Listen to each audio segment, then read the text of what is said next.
The scanning electron microscope, or SEM, was developed in the 1940s by Charles Oatley and his students at Cambridge University.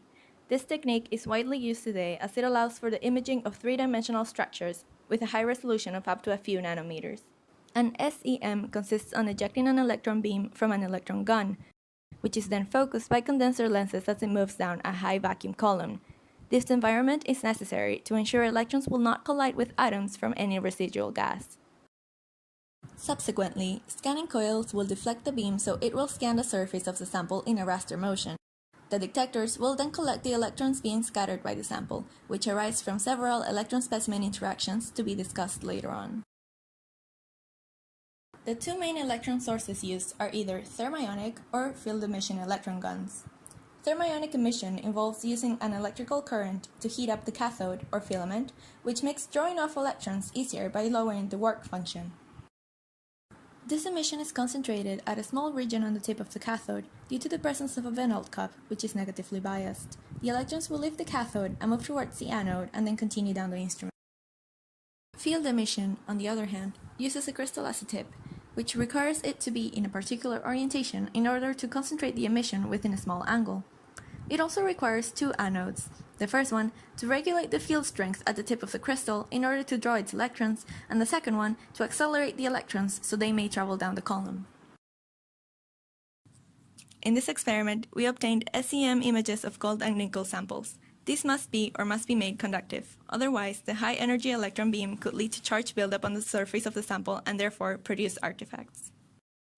Each sample is adhered to silicon, so silicon will appear in the SEM images of all the samples.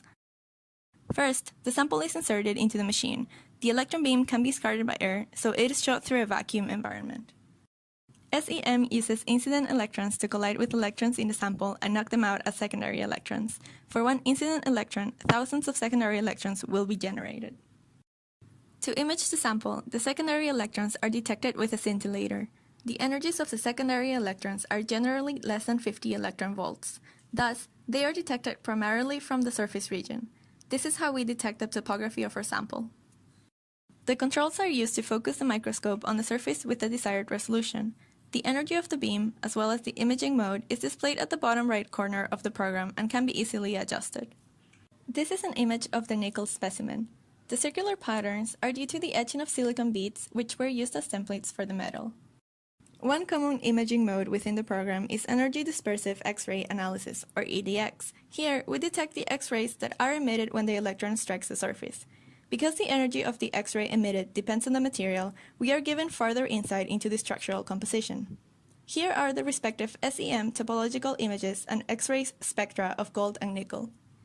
We can also know more about the sample from two other types of electrons emitted upon collision, Auger electrons and backscattered electrons. The Auger electrons are produced from the de-energization of the atom after collision and has a characteristic energy for each element. Backscattered electrons arise from the electron-nuclei interaction, giving data about the atomic number of the nuclei.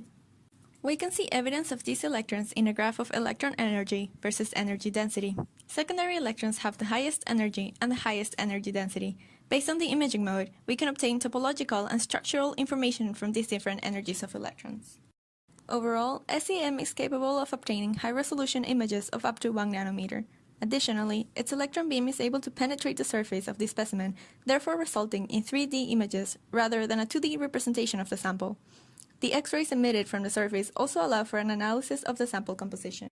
However, the high-energy beam may also damage the specimen, and it requires the sample to be conductive in order to avoid charging.